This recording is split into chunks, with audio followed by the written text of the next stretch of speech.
Good morning, everyone. I hope you had a wonderful weekend, and hopefully, some of you went to the Auckland Gin Festival. I heard very good things. Hopefully, we are going to get Kate Galloway from Hastings Distillery online. Um, Technical issues might be happening, but hey, who knows? It's a new day, and we'll hopefully get there. So, I have heard some amazing things about everyone who went to the Gin Festival over the weekend. Some incredible distillers, obviously from the amazing New Zealand region, but also from Hawke's Bay. We hopefully will have the incredible Kate soon. Sorry, I'm just trying to do the technical thing now, and I'll see if I can add her. My goodness. All right. Let's see if that works.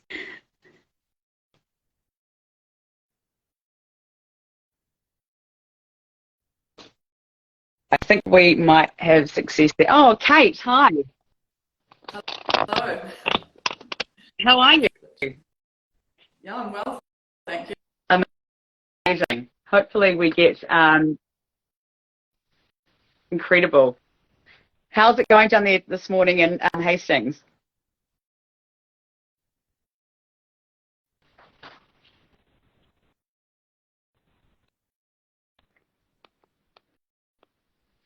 We might have a bit of a glitch there in terms of the internet, maybe. Not too sure Yeah, if you can hear yeah, me or. there is a bit of a glitch.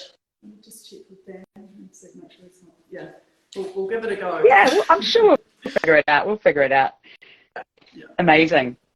Thank you so much for joining us. I really appreciate it. And obviously, we've had an incredible response from having Posy in the box, which is amazing. So thank you again for creating such an incredible product. So we can share one in our group. So thank you. excellent.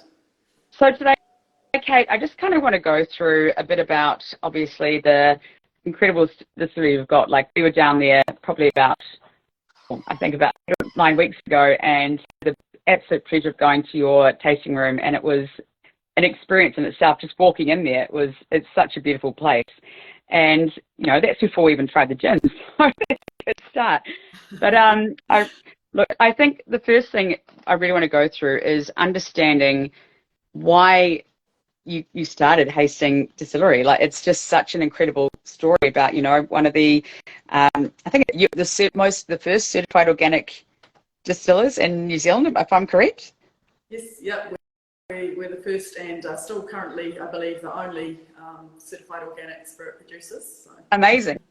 Let's talk a very, bit about very good. how it all started, because I know there's a bit of winemaking history behind there and stuff. So how did you get into this game? Yeah. So essentially, I have a couple of decades in the wine industry and still currently have a wine consultancy business. But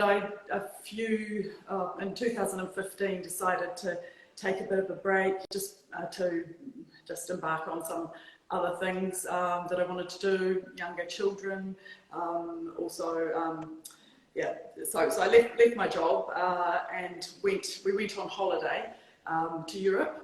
David's obviously from Europe, but it wasn't long into the holiday that I thought, I really miss creating things, and that desire to create is always really strong. And so it was while having a gin in Portugal that I thought, I really enjoy gin and tonic, and I really love, always had an interest in organics and therapeutic and medicinal herbs, and so I thought, well, we could combine the two and make spirits. And so a few years later, took a while to get started and to learn a few things, but we started just prior to Christmas in 2019. Incredible. So And how did you learn about the distilling process when it came to gin and spirits? Like what process did you go through to actually understand how you get unique in your own way as well? well, I suppose in my life I've always, as I said, been interested in medicinal and therapeutic herbs, and as a child I've always had it, and this is what led me to wine, always had that curiosity about smells and things, and or constantly like walking through the bush and grabbing things and crunching up the leaves and smelling things, and then understanding if they had a particularly interesting smell, sort of understanding a bit more about them really. So in terms of the actual process of distilling, we did that. That was an inclusion as part of our winemaking degree. But for David, it's always been in his family, so he would distill with his grandfather. Obviously, they have the family estate, and so they'd be distilling the marc and making Armagnac and things. So yeah, he had grown up with it really. We did embark on a little bit of travel, just going to other distilleries and a few courses, which ultimately we realised that we were quite far ahead in terms of the understanding at that point. But really, in terms of knowing how things work, it was just trial and error really. I did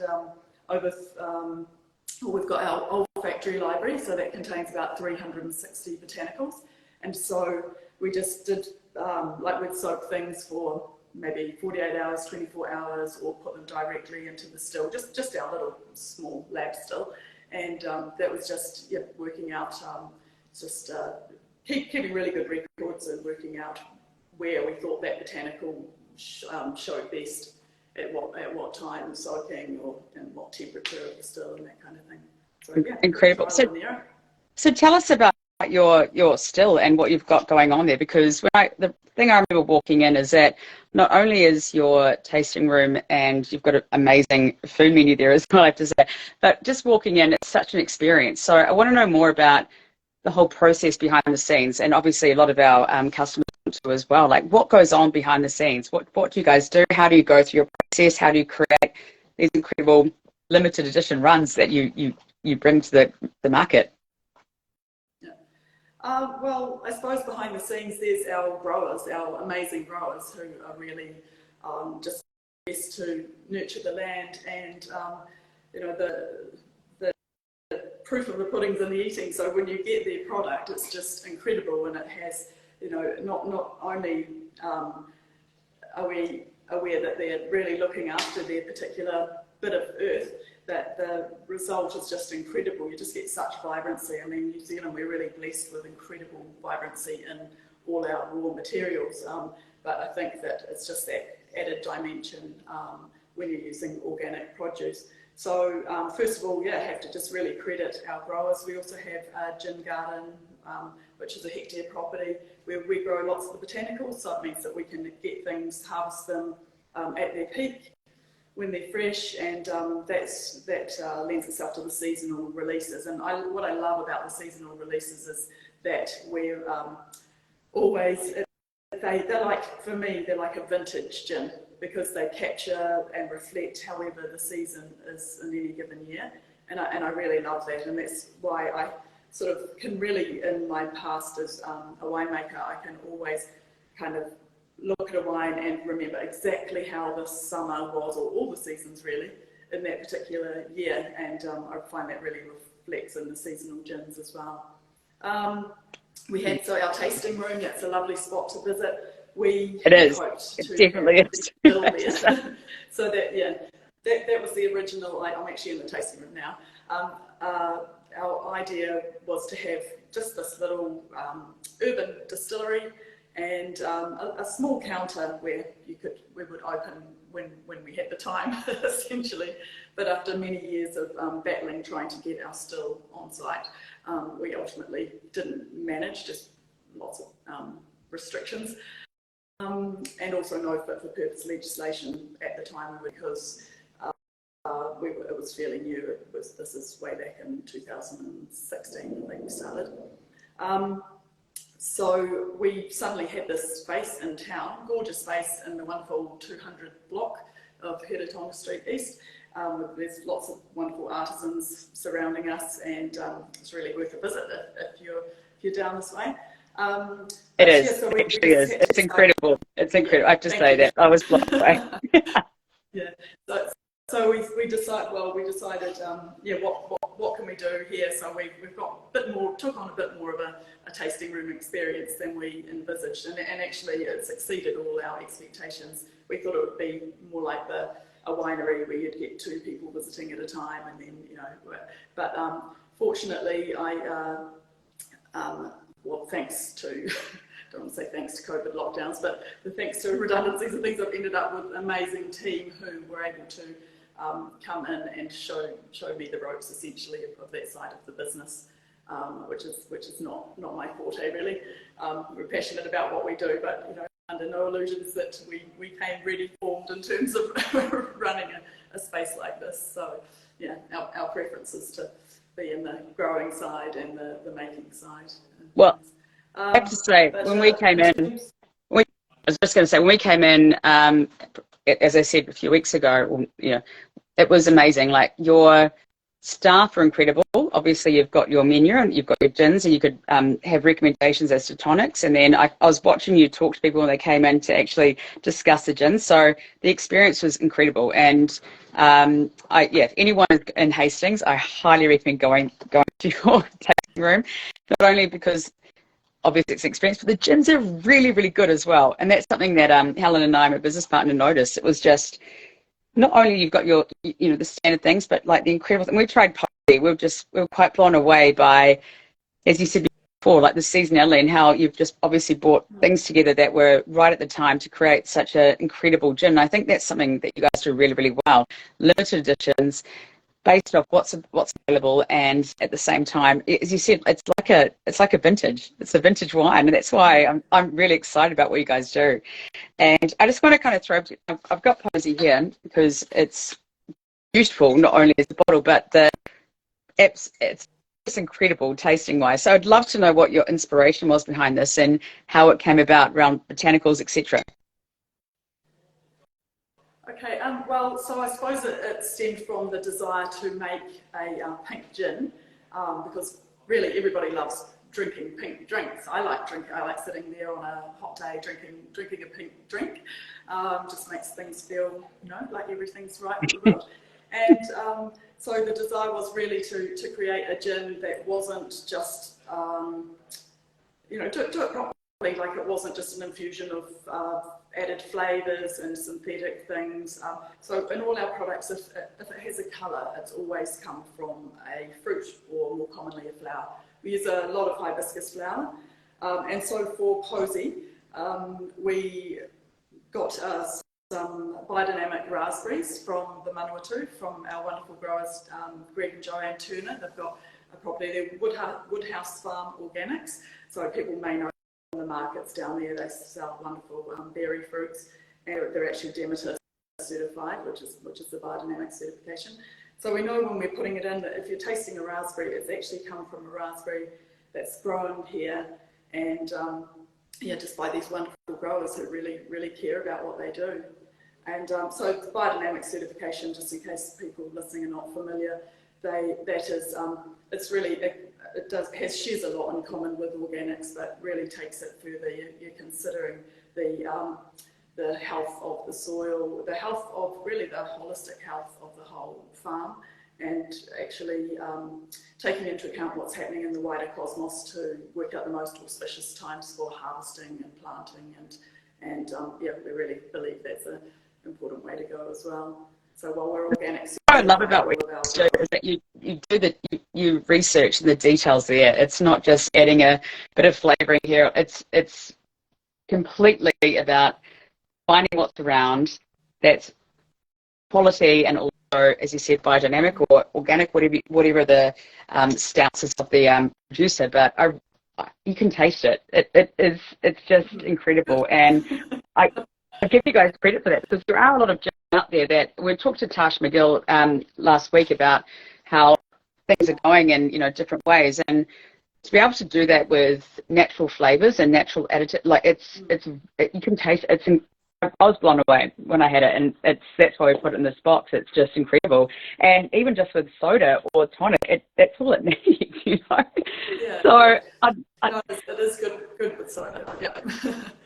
How else nice did you enjoy it? If you were going to do something like with just actually on soda or tonic, or any other like ways you'd enjoy a pink gin like that? Well, I mean, I did suggest like a raspberry gimlet or something like that, but really it is quite delicate, the flavours, and so you're going to you know, putting any citrus in it, you're going to end up swamping the flavour. So you can play around, but I'd prefer to, you know, that you play around and look at some amazing garnishes and things. I think I said to you, we were putting pomegranate seeds in at one point, and some people thought it was some amazing sort of caviar type thing. So, you know, just playing around with it. But yeah, just soda or tonic, however you like it, really. Absolutely. I think it speaks for itself, you know, and I think when you've got such incredible flavours and it's such a delicate gin itself, it's beautiful. You know, I love it. So I'm a big fan. And Kate, look, obviously you're in Hastings, so apart from your tasting room, which is amazing, where else would you go around Hastings in general, just to enjoy local produce and local artisans and you know, all the amazing things that Hawke's Bay has to offer? Actually, where would you recommend going? Well, you know, Hastings has had a lot of noise and press lately, but I really can recommend coming to the centre of Hastings and just work your way down both sides of the town. You can, you know, probably the only place with a railway line running smack through the centre of town, I think, still with trains actually running through. But both sides, the West End's more retail focused, and there's some really great little shops down there. And then this side, there's the artisan producers, and then further down to the 300 block, that's where the refurbished Opera House is, and you've got some wonderful places in there. You've got Kate Galloway, you've got Cellar 495, yeah, lots of things. So in terms of being in town, that's a really great option. Otherwise, the wine industry still wonderful, still great to visit. Recommend you do it either on a tour or bikes are great. There's plenty of places where you can hire bikes and e-bikes, and one of my particular favourites is on a beautiful day hitting the coast, so hitting the you know, Tauranga, Homoana coast and visiting the wineries there. That's something I really recommend. I agree. I've done that a couple of times down there. Just tell us what are your opening hours for anyone who wants to come and visit, because as I said before, it is worth it. It is so worth it to go and see the whole experience. And as I said, the menu you've got, it's just incredible. Food and the tasting element, it's very easy to try. And as normally you guys are there as well, the distillers, which is incredible. So you can learn so much. So tell us when people can go and enjoy everything about you guys. Yeah. So we do have quite short hours. We open Wednesday and Thursday from 3 p.m. till 7 p.m. Friday from 3 till 8, and Saturdays from 11 a.m. till 8. And there's a reason behind this. It's because we really we focus on essentially so being a space that people can come for prior to going out for dinner or at the end of the day, and we have a small share plate menu. And yeah, our focus on the aperitif is we're getting quite well known now for our Negroni and Martini, and when we opened nobody ordered those things, but now they're probably the most requested drinks. So and we make all components of them. So what we sell here, we've made everything, so we don't come out with new flavours all the time, but what we do have is, you know, very select lineup and focusing on that seasonality. We've got a few staples that we'll have all the time, but yeah, otherwise, yeah, come in for an aperitif and then head out to somewhere close by and wonderful for dinner. That's my recommendation. Well, if you go in for one, you might not leave. That's the thing, because everything is incredible there. And trust me, when you work your way through the menu, you will, yeah. Well, okay, maybe you'll make lunch or dinner or your show, maybe, but no, everything you've got there is incredible. And this is, honestly, Kate, this is why we do what we do, to bring distillers like you guys to pretty much anyone that hasn't necessarily heard of you before, because it's quality and the range is incredible. And as you said, like, you're doing so much things that can actually support not only, you know, your local area, but also beautiful, incredible artisans that are doing incredible things as well, to be able to create gins that are limited runs and incredible vintages. We're going to use that word as well. So honestly, if anyone's not been down there, please go down, because you're probably going to walk in and Kate will be there and she'll give you a very in-depth lesson on, you know, what you're doing. And honestly, it's incredible. I think that's amazing. And you guys should be so proud of what you're doing. And we're very proud to be able to share what you guys do with our community as well. So thank you so much. And thank you for taking the time to share your knowledge. And I hope that everyone goes in there and at least has a Negroni or 2 or 3 before dinner. But is there anything else you'd like to just share about the gin industry in general in New Zealand, or any kind of tips when it comes to enjoying beautiful spirit that is gin? Yeah, well, I guess most people are drinking gin and tonic, but I'd encourage people to, which is great, and now we've got wonderful tonics available as well. But yeah, I'd encourage people to really not, taste things first, not swamp it with tonic, so you're actually really getting the, able to appreciate the flavour and the absence of it, or try I wasn't a big martini drinker, but now I'm really loving them if the gin's really good, just to be able to appreciate it in its, almost purest form. Absolutely. Yeah, and trust me, they know how to make a martini down there. So we got absolutely. So I would recommend trying one there. And your Negronis are pretty good, I have to say. So thank you so much, Kate. I really appreciate your time today, and I'm sure everyone in our community does as well. So if you want to go down and see the team at Hastings Distillery, oh my gosh, go in. And Kate, thank you so much. Posy has gone down really well with our community, and I really appreciate you taking the time to educate us about what you do, why you do it, and also, your knowledge about gin as well. So thank you so much. Yeah, no, thank you very, very much, and thanks everyone for watching. Awesome. We have a great day. We'll see you soon for a Negroni or a martini. All right. Cheers. Thanks, Kate. Bye.